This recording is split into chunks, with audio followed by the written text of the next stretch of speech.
tayo sa lugar na to. Hindi ako aalis dito, ano? Sumama ka sa amin. Umuwi ka na sa bahay natin. Pakiusap. Matapos na ginawa mo sa akin. Hello guys, welcome back to the channel. Nababalik ka sa iyo, asawa mo. Kahit anong gawin mo, Marcel. Hindi na ako uuwi sa bahay natin. Doon na ang pakakitiwala pa. Masaya na ako kasama sa Victoria. Sige natin, umalis ka kami nito. Dahil nakaramdam na rin ako nahiya. Yung lahat ng tao ay nakatingin sa kanya. Pinalala yung pinasiya Marcel. Nagpupumiglas pa noong si Pia. Pero hindi ko kami nayaan makaalis sa pagkakahawa ko. Umalis na kami sa lugar na yun.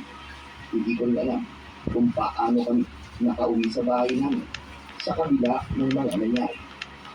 Hindi naman tumigil sa pag-iyak niya ang aking tiyahin kahit na anong gawin kong pag-alok sa kanya. Kuya, ang mabuti pa po ay magpahinga na kami. Sige naman, alam ko kung bakit kayo. Hindi ko rin sa magpapot dahil mas nangibabaw ang sakit ko nararamdaman ko sa mga oras na ito, Abel. Hindi ko akalain. Ganito ang kalagabas ang mga ginawa ko. Ang sakit. Bakit ito? Ito pinili ni Ronald ang babae niyo kaysa sa akin. Hindi ko alam kung anong gagawin ko ngayon para magpapagod na nararamdaman niyo, Pia. Pero alam ko kung nagarating ang araw. Nakasasayang ko ang mga gagawin na ginawa ng kanya. Ano kaya kakasina ko? Kaya isipin ko sa wasto ng babae. Hindi ko na pinapagod ang asawa sa kanya. Hindi ko pinapagod ang babae. Yan ang pupunta ko ngayon sa buhay niyo.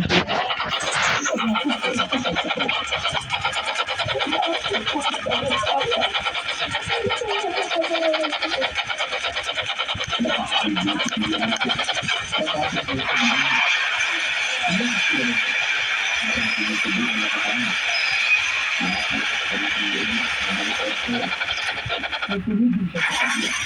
Napansin ko ang pagiging seryoso ng mukha niya. Hindi ko alam. Pero, pinanigilan ako ng balahibo sa katawa nang mapansin kong biglang napangis si Tina Marcel. Iya, ayos na po ba kayo? Kung ayaw niya nalang tumulong sa bahay, gagawa ako ng lahat para hindi sila maging masaya ng babae mo. Babalik ko sa kanila ang lakas ng sakit na itinaranas nila sa akin. Diba? Ano kung hindi mo sabihin, Tina Marcel?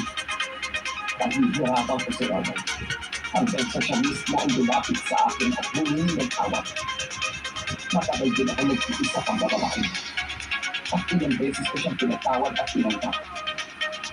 Nagbabayad siya sa ginawa niya sa akin. Nagbabayad siya.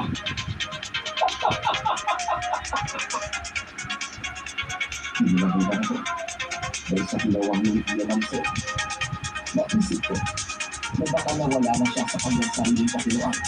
Kaya nasabi niya, hindi ko rin alam kung anong binabalak niya. Kaya sinubukan kong tanongin siya. Hindi naman siya nagdalawang isip na sabihin sa akin kung ano ang plano niya kay Tio Ronald. Nagkakilala ng kukulang ng kaibigan. Matagal niya na rin ako iniinday sa turo ako ng leksyon sa Ronald kaysa pagiging babae niya. Pero dahil mahal ko siya, pinag-iyak ko noon ang susto na kaibigan ko. Naniwala rin kasi ako. Pagpapago pa ang kasama ko. Hindi po doon sabihin eh. May balak ko kayong ipakulong si Tio Ronald, Tina Marcel. Kung yun lang din ang paraan para makaganti ako sa kanya. At bumalik siya sa akin para humingi ng tawad. Gagawin ko ang bagay na yun kami. Pero hindi masama po yun.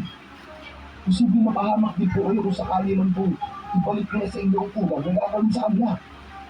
Wala na akong pakialam sa bagay na yun. Ang mas mahalaga sa akin ay yung mabigyan siya ng leksyon. Makasakaling magbago siya. Hayaan na lang po niyo sila. At hintayin na lang po ninyo ang karma niya. Ayaw na din mangyaan masama sa inyo, Pia, dahil po sa binabalak niyo yan. Opo, Kuya. Hindi nakailit si Kuya Maricel.